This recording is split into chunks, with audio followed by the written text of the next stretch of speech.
Can you ask the question? Do you know what the question is? I can ask the question. I think we'll relate to this. Okay, I sure. used to be a high-level racer Yeah. back when I was a teenager. Yeah. I've been on the couch for 10 years. Can I ever get back to that high level? Heck How yes, long you does can. it take?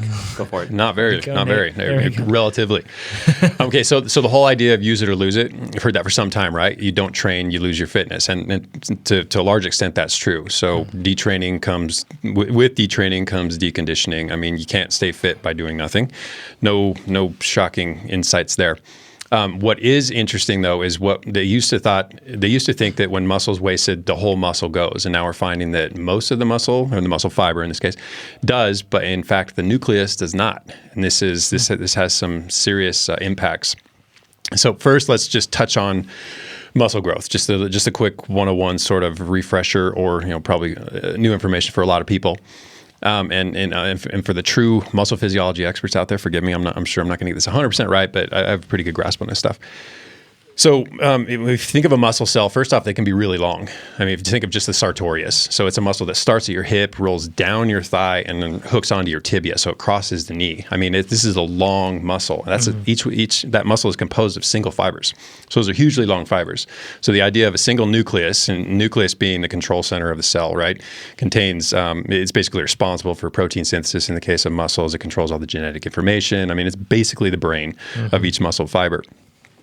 The idea of just one nucleus for a fiber that long, it just doesn't sound right. And in fact, it's not. When it comes to muscle fibers, they are multinucleated. They have many muscle nuclei. And then supposedly muscle cells can't divide. And this is still somehow a contentious topic. And I can't, every time I start to dig into it, I just emerge more confused. So maybe you can get more muscle fibers. Maybe the muscle fibers just get fatter. Maybe there's a combination of the two. It doesn't really matter. As long as I get stronger, that's all I really care about. Yeah. Within each muscle fiber, we have a bunch of nuclei now, nucleus, plural, nuclei. And on the outside of the muscle, we have satellite cells. So these are basically stem cells that when the muscle is injured, when we do any form of training, whether there's oxidative damage or for sure muscle tearing, micro traumas, these cells split and they donate nuclei. So basically, they're helping your muscle become larger and stronger and more capable. So stem cells, basically, on the outside of the muscle, and this increases your work capacity, whether it's strength or endurance or any combination thereof. So what we're getting at here is muscle trauma and inflammation are what invoke this whole process. So this is a necessary part of training. We have to basically hurt ourselves in order to inspire adaptation. So damage, whether it be oxidative or actual damage to the muscles, micro tears, leads to inflammation. Inflammation leads to satellite cell activity. These satellite cells lead to improved performance gains, aka adaptations, or more simply just growth. Muscle growth. And we'll talk a little more on this later, not much. Gene expression folds into all of this. Okay, that makes sense. Okay. Yeah. So another term to throw at you is syncytia. So muscle fibers roll in certain organs and I should say cells, and muscle fibers, certain organs, et cetera. The cells reside so closely together, they're effectively fused and they behave as a single fiber. So we don't really call it like a single muscle so much as a syncytium or a syncytia. Okay. It's just another term that kind of folds into this whole thought process. So we take many uninuclear cells, and if they're stacked closely together and they work together, they effectively become a multinuclear cell. Yeah, that makes sense. Yeah, but in the case of muscle fibers, they actually are multinucleated. So, but in any case, nuclei, hugely important to the growth of whatever, organ, muscle tissue, anything. Awesome. So the assumption was that when our muscle fibers atrophied, the nuclei died too. We found out that's not the case. The nuclei that they saw in the dead muscle fibers weren't actually nuclei that belonged to the muscle fibers, but belonged to other inflammatory, other cells. So now they died the muscle fibers, and they saw, oh no, the muscle nuclei aren't, these dead nuclei aren't the muscle nuclei. The muscle nuclei are still intact. So when you're talking about a person that like detrains basically because they haven't been training for a while, this is what you're talking about with atrophy. Exactly. So so most of the muscle is gone, but the nuclei are still there. So the brain of the muscle fiber is still residual. It's hanging in there. It's part of the syncytium. So the fiber's gone, but this whole muscle syncytia syncytia. Is that the word? It's still there. So we still have all these many little brains, even though they're not really responsible for anything just now. And supposedly they have a half-life of about 15 years. That's a heck of a long time. Yeah. So you think you can only get, how detrained can you get over 15 years? And that's just half the loss. Then, if you have any understanding of how half-lives work, then half of that takes another 15 years, et cetera. So they effectively are more or less permanent. Pretty cool. Yeah, it's super crazy. So, that explains why when like a pro cyclist who has been retired for a long time shows up and he does a ride. Like we've had that a number of times. Yeah, here, you like say it all the time. Region. You're like, how is he was basically on the couch 2 months ago and now he's banking us. How do you go from being so slow to so fast in such a narrow length of time? Yeah, they're overweight. They don't look like the cyclists they once were. And in some cases still overweight and out racing us. Yeah. Okay. So what you're saying here, you want to go through I think you go through the takeaways. I have a question.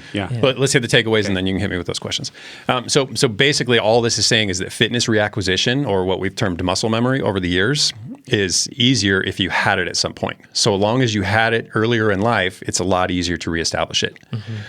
So you're never really restarting from scratch as long as it was there at one point.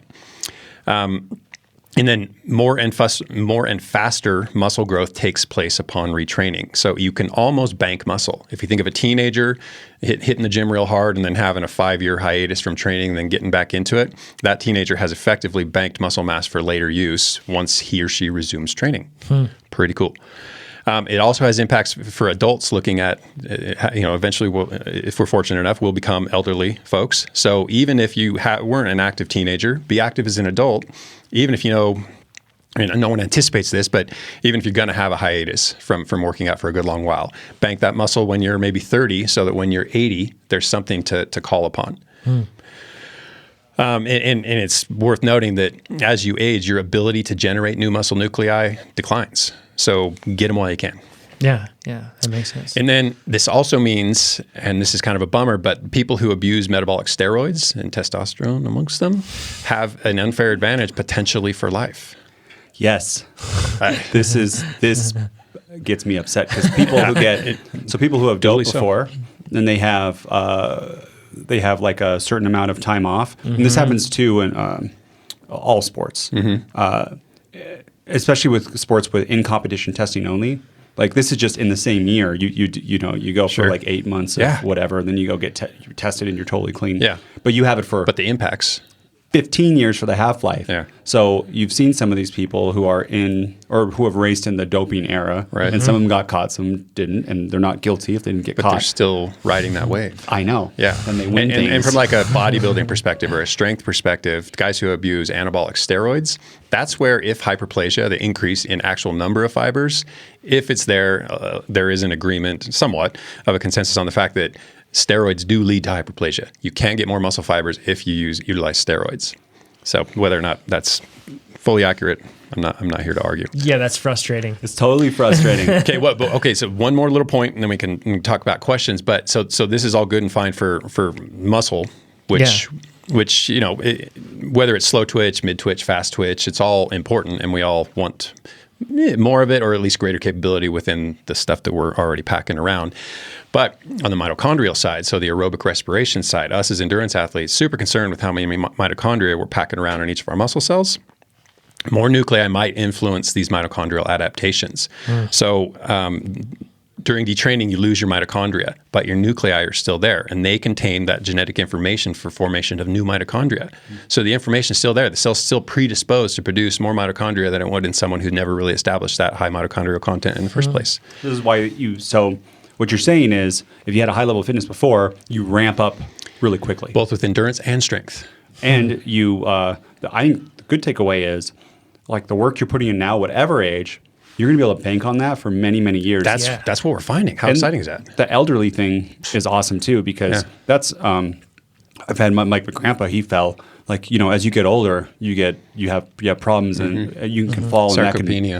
And that can put you in a home or really hurt your life and stuff. Yeah, and on top of it, I mean, you as an elderly person, you fall, you break a hip or something due to lack of muscular control, then you go to the hospital, and any number of things can happen in a hospital. It's something to be avoided for sure, if at all possible. And here's one way to do it. So there's the very negative side of the fact that if a person artificially improves their performance with any sort of performance enhancing drug, sure, they can have those benefits, but lifetime ban. You can, there we go. But you can also say that if a person has done this, absolutely, in a, I guess, a legal and fair manner, that they're still going to get those benefits. So like focusing in on that, that is awesome for us, average folks that are listening to this, that are training now.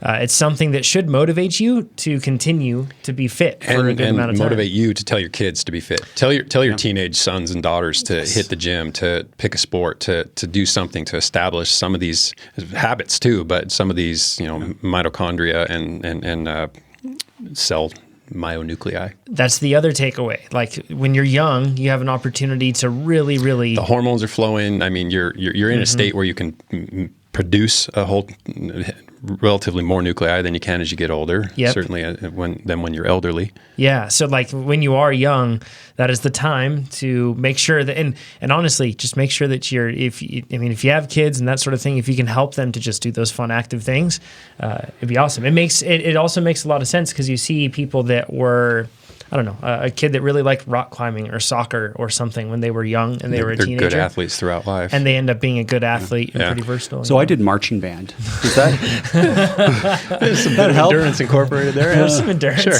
Yeah, there's some endurance in that for sure. Not really, but okay. Thanks, guys. More than riding the couch. My nephew does it. He's a drummer in a band. They even went to the Rose Parade and did that sort of stuff. And it actually is, from what I've talked to him, it's pretty hard actually. Yeah, it's not like cycling. No, it's not. We were not elite athletes.